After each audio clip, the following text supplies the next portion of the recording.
Hello all, a very good evening.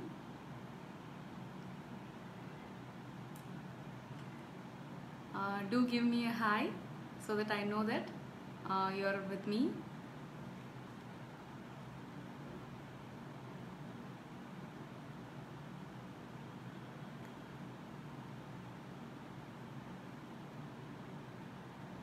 Good evening all. I am Dr. Gayatri, founder of Flourishing Kids, Chennai. Thank you Banani Vista for giving me this platform to tell about me and about Flourishing Kids over your platform. Yes. So I handle kids with learning challenges. I work with them and I give them strategies to cope with it. So I'm from Chennai. I would like to say a little more about me. I come from a small town in Tamil Nadu. I grew up there and I had my schooling over there. I was lucky enough to have schooling in two different mediums. I started studying in a matriculation school. Later on, I moved over to the CBSE school. CBSE school, I shifted over because my younger sister started school over there. So I moved over to that school. So I was exposed to various mediums right from early on. I was able to see the difference between different mediums that time.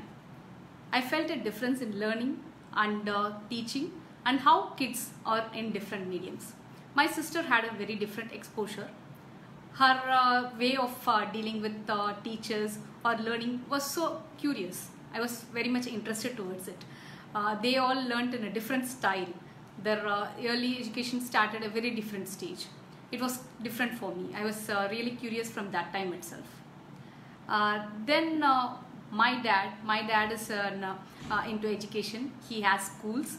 So I was seeing all different kind of schools, and I had an opportunity to interact with many teachers over there, and I got to know on how everything changes in every medium and how the learning styles differ and how the teaching styles differ, what they learn, everything. So it was curious for me from right on.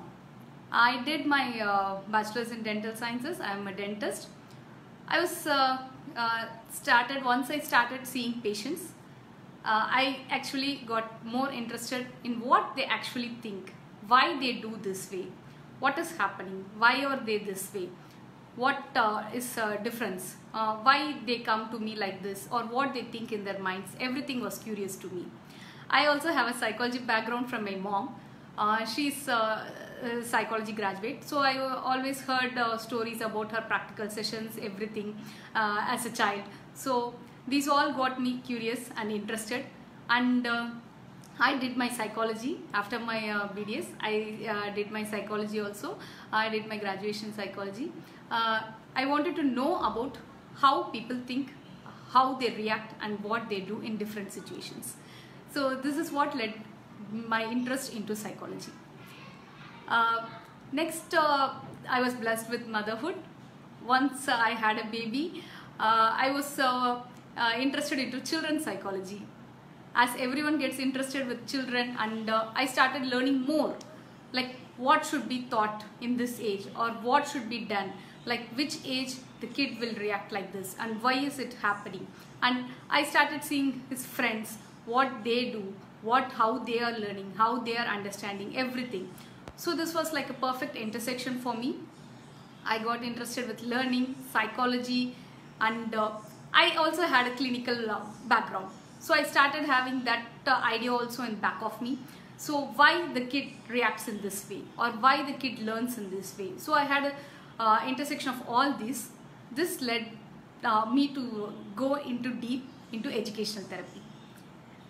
Now I am into educational therapy, and this is how I started my educational therapy. I started researching on it more. I started attending many courses. I upskilled, I upgraded myself to learn more and more about what is happening. I was always interested in teaching others. I used to teach a complex idea also in a very simpler form to anyone. I can explain them in easier forms. My sister's friends used to come and ask me for simple doubts like how was this. I can explain the complex concepts also very easily. I'll be trying to innovate and use all ideas. Later on only, now I'm knowing those are called the strategies, and I'm now learning more about the strategies and how to use with kids so that the learning is more interactive and they get interested more also. So this is how I started Flourishing Kids. Main thing is that I was interested in kids with learning challenges. I actually help them. I handle those kids. So the kids having learning challenges, the main thing is their emotional issues. They know that there is some difficulty for them or something they are having a little difficulty with reading or spelling in the schooling times, but how to handle it. Parents also sometimes have a difficulty, like how to handle, my kid is having a little difficulty, I don't know what to do, or whether this is very young age so that I can wait for some more time, can I wait little longer so that my kid itself will start learning and start understanding more also.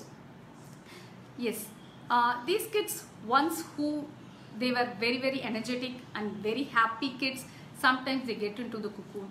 They become very sad and sometimes they become lonely. Sometimes they don't know. They're actually very smart in few things, but they feel difficult to read a small word or understand a small word.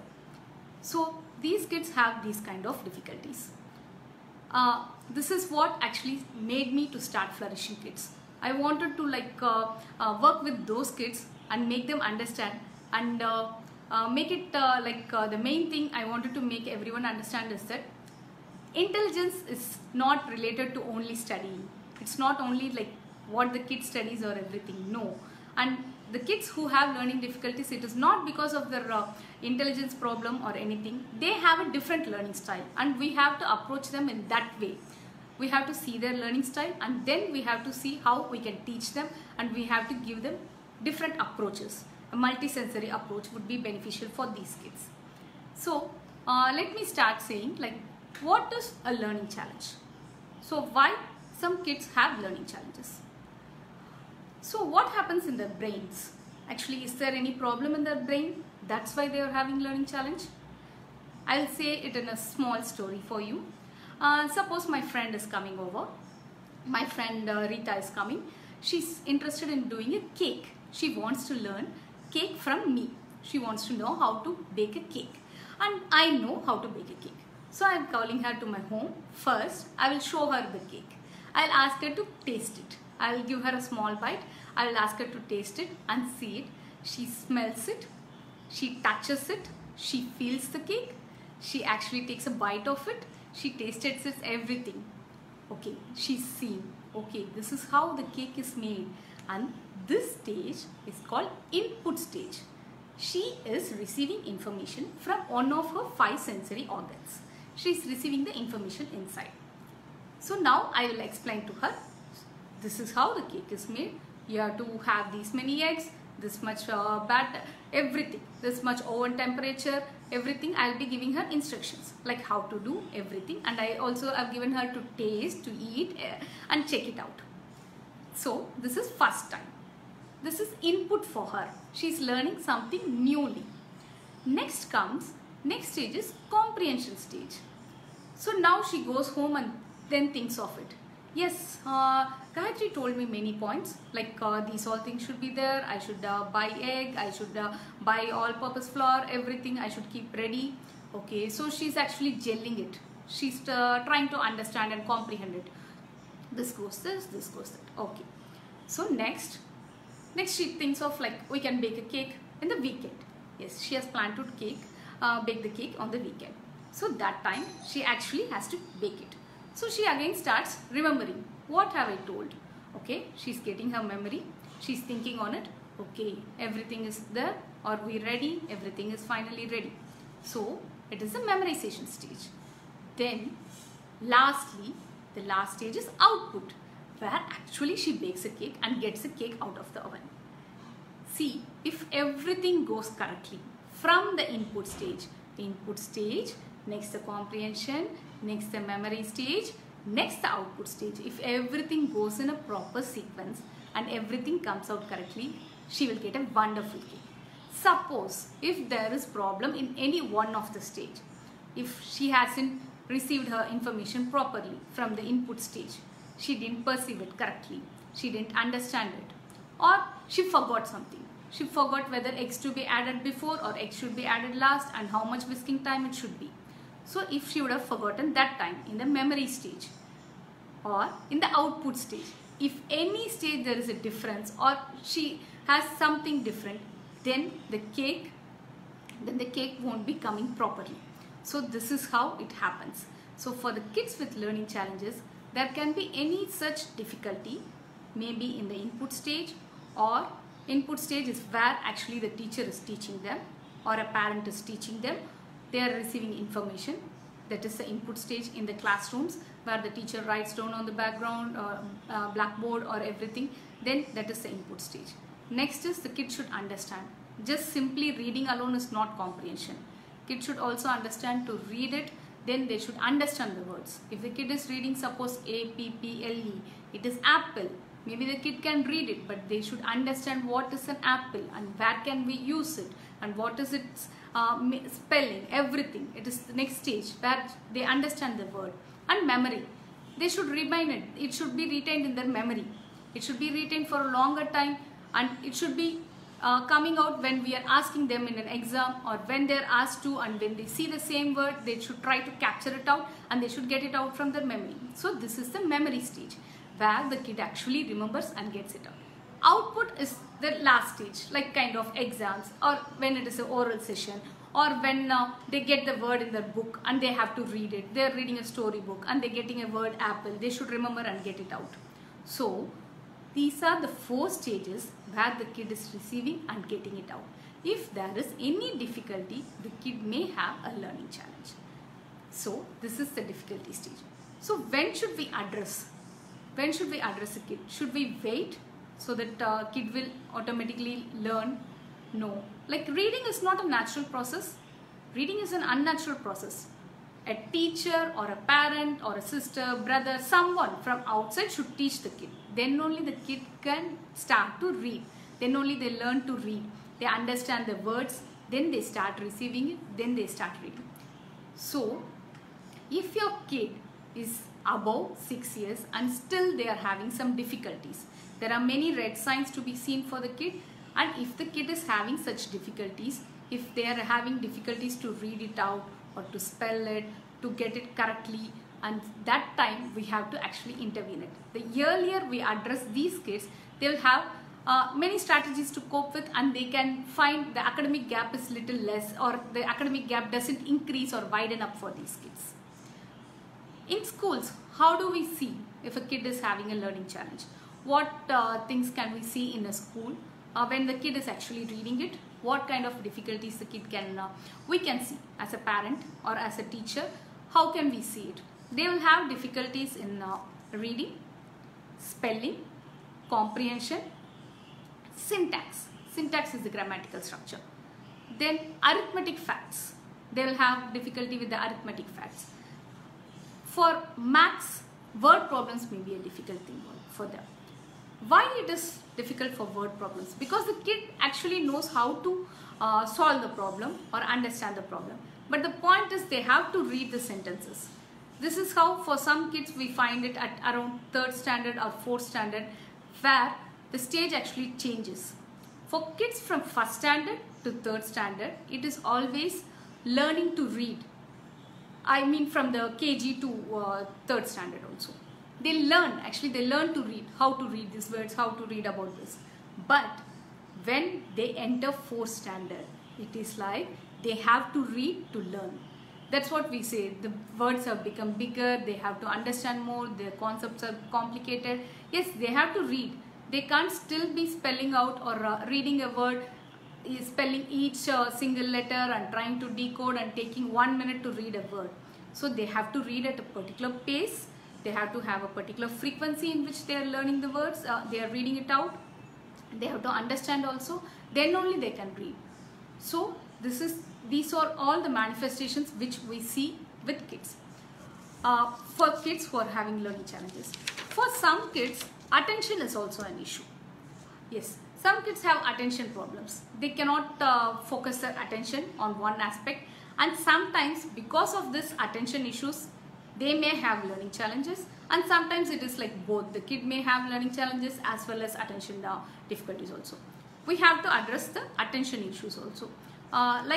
Some kids, we say they are like hyperactive. The kid is very hyperactive. They keep on moving. They are almost like on wheels. They are always hyperactive. They do everything on fast. So for these kids, hyperactive kids can be there. Some kids will have inattentiveness. Their attention span is very less. They have difficulties with attention issues. So for these kids, attention issues is also a difficult thing. So for these kids, try to give smaller tasks and divide the tasks into chunks so that their attention can be grasped. They can do smaller activities and then they will be moving to the next activity. So these are the difficulties in which we can see in school going children especially. To go about for the signs or red flags which I was mentioning, for the kids, for pre-primary stages, they are small kids like till UKG kids, what difficulties can we see actually?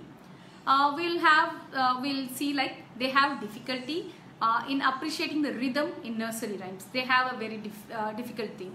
They can't appreciate it much like other kids.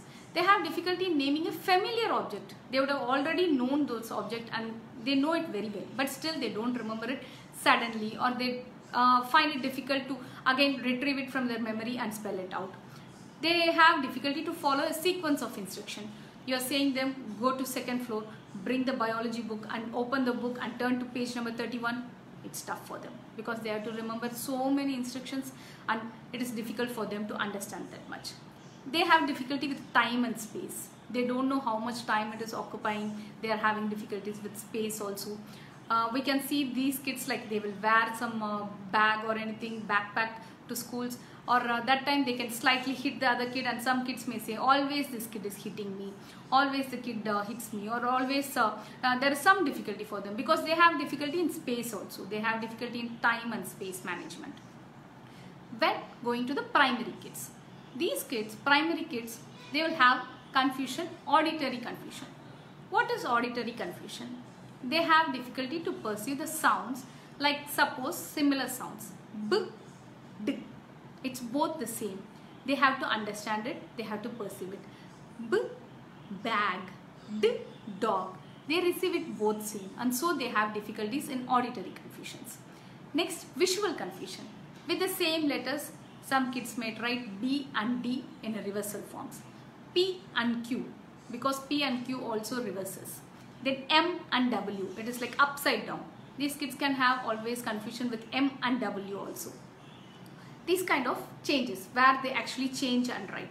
And remember one thing, reversals is normal for kids till 6.5 to 7 years. Some kids have reversals. That is not an issue. That is not a difficulty. But if that persists and every time the kid is doing repeatedly, even after repeated intervention, then only it becomes a difficulty for them. Why this actually happens? Why till 6.5 or 7 years kids actually have the difficulty? See, our brain receives information. We perceive a tree is a tree. Whether the branch goes left or right, it's a tree. But the same thing, if it is B, if it turns this side, and it is D if it turns the other side. That is what is difficulty. Our brain starts understanding the linear things. Our reading, learning, everything makes our brain to see in that way. But for these kids, they still perceive it in a whole form. They receive it in a whole information, in a whole form. So that's why these kids still have confusion even after we give them intervention and everything. These kids also do addition of letters. If a word is there, they will just add one L, etc. or S to the word and they will read it. It is like always addition of letters. Sometimes they start substituting.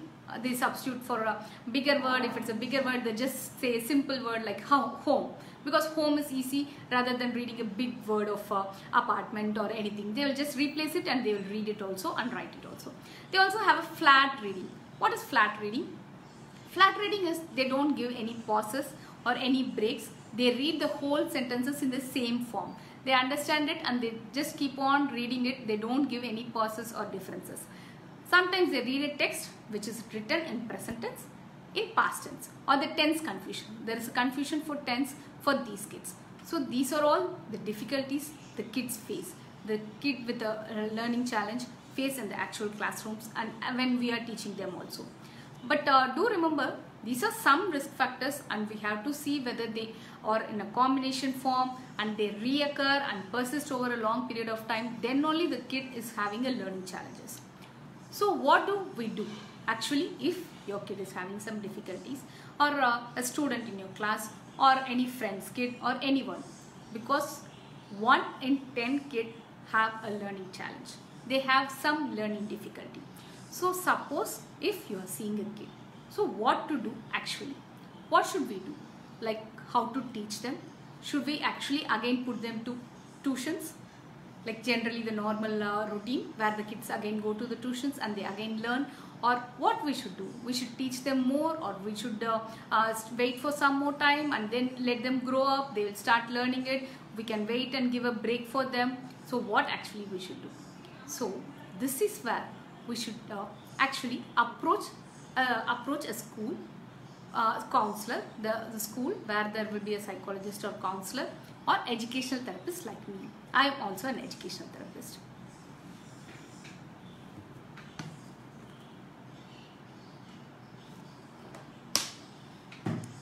Excuse me. So here you have to approach an educational therapist. Okay, what do we do actually? Many parents actually have a confusion what they will do, whether they will be teaching it very differently or should we teach them also at home, or what an educational therapist will do with them. So let me explain you what we actually do. If suppose a parent is coming on with us or a teacher is telling us like a student is having these difficulties. So first we will have an assessment. It is not like an exam paper. It is an assessment where there will be multiple activities for the kid and we will be assessing them to know where the kid is in the level. This is not to demarcate them or anything, or we are just understanding their strengths. We are knowing their strengths and their weakness. We actually see their strengths and move accordingly. We'll teach them from where the kid is actually, the level in which the kid and not the grade of the kid. Next, actually, after the assessment, before the assessment itself, first we'll have a parents interview. It is like both parents will come for an interview and we ask them questions like it starts from the birth history, how the kid born and were there any complications and everything, how they are learning, whether there was a school change and everything till now, so that we get a clear picture. And next thing, we also ask like feedback from the teachers. We give them a feedback form, or if possible we also have an interview with the teacher so that we understand how the kid actually learns, or is there any other issues in the school what the kid is facing. Suppose a parent can say, no, my kid is not up to the level. The parent may be comparing with some other kids and they find it, this is difficult for my kid and they are having many difficulties. But as a teacher, they see different kids and they also know and they can also give their opinion, like in which class the kid actually have difficulty. Suppose the kid is having difficulty only in this classes, only in English or something, but the kid is actually interested in practical sessions. If the kid is exposed outside while seeing nature or everything, they are learning, they understand more. So we can get all this information from teachers. After these three things are over, parent interview, the teacher feedback and an assessment, we then give a plan. So I will actually make a plan for the kid. The plan starts like, as I said, it starts from the level of the kid. Then we start giving them classes. It is like extra support we are giving. We usually give like 4 classes a week for the kid so that we know their level and we are working upon them. What we do in classes, what is this class? So this is like one-on-one class where I give an intervention class. It is like one-on-one class. I give them strategies to cope with. I start with their level and then I understand what to be given for the kid, what else we should teach the kid, and it is like always the instructions or direct instructions. I give a direct instruction to kid what to be done, and multi-sensory approach also. The multi-sensory approach is using all the senses together so that the kid receives the information completely. Yes, they actually get all information. You if a material is presented in a form where the kid can actually see it, they can hear it, and they can touch. They touch or feel it. The visual, auditory, kinesthetic or tactile. These three simultaneously, if you're giving these three together as an approach to the kid, then the kid will learn more. They will understand it more. They get to know more. So I help with them for all these strategies. So then the kid actually also gains their confidence in the classrooms. They gain their self-confidence. They become more energetic, and they become more interested towards learning also. Because it is not that we give only test and say this is wrong or anything. We actually teach the kid like this is how, these are the rules and everything. Once the kid learns only, we ask them or we give them approaches and everything. It is like step by step. They go in a systematic order. We use a multisensory approach, and that is what actually we do in a remediation classes or one-on-one intervention classes. If you are having any doubts now, you can actually ask me now. If there are any particular doubts like what is this, or you have any doubts with learning challenges, you can ask me on Messenger. You can message me now so that I can know that.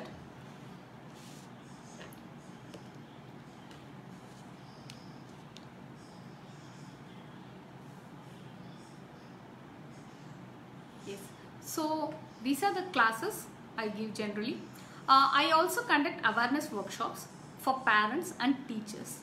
I think that awareness is the main thing. A parent or teacher should know these things. If the kid is having this difficulty or the kid is having a challenge, if a parent or teacher is understanding them and they are giving a different learning style, they are giving in a different teaching style, then the kid is like, the kid understands much better and they learn more. Yeah.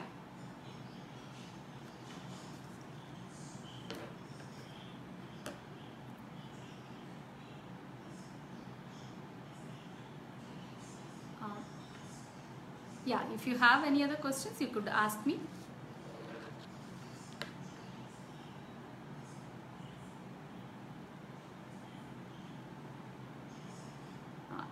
I am having one more question over here. At what age we can identify that the kid is having difficulty? So we can identify the kid at 5.5 years itself. The kid can be identified like they are having difficulty, but we can give them informal test and we can start from there itself. The kid will be understanding and coping with better strategies. So from 5.5 years we can know whether the kid is having any difficulty. Okay, thank you. Yeah, so thank you all for listening to the session. Thank you Banani Vista for giving me this platform to tell more about me and Flourishing Kids over here. There are to end my talk, I would say that there are many successful people. There are successful people who have learning challenges, and there are many entrepreneurs and everyone who had learning challenges, but how they come out, that they have used many strategies, and now once we know that the kid is having some challenge and once we address them properly and correctly at the correct time, we can see them flying out with different colors, and they all turn to be successful. Each child is capable of learning and succeeding, but not at the same time and the same day in the same style. Yes, I think I'm having one more question over here. What kind of teaching given to autistic children?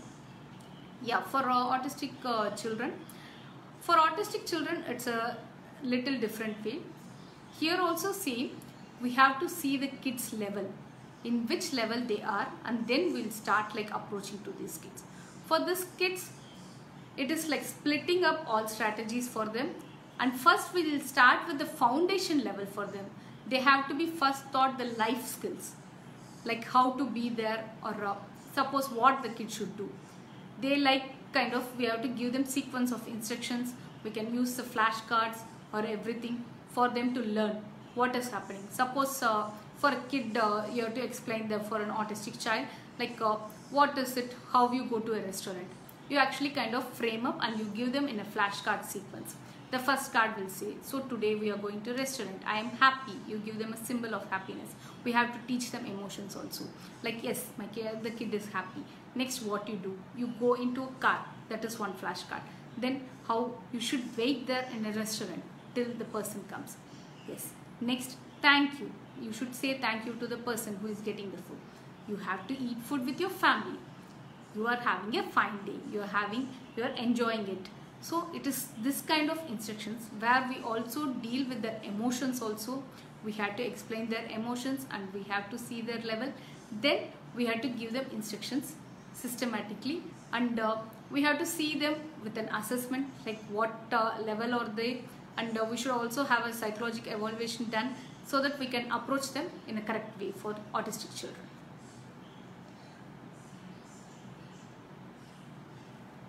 Yes. I think we have only we are done with our questions.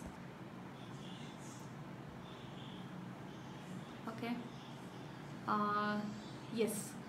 You can actually contact me in case if you want to talk further on this, or if you're having any queries about the kids and their learning difficulties, everything. Yeah, thank you so much. Thank you so much for having me over here, and thank you for the listeners to be patient to listen to my talk now. Okay, thank you Bananis also. Have a great day. See you all soon. Thank you. Bye.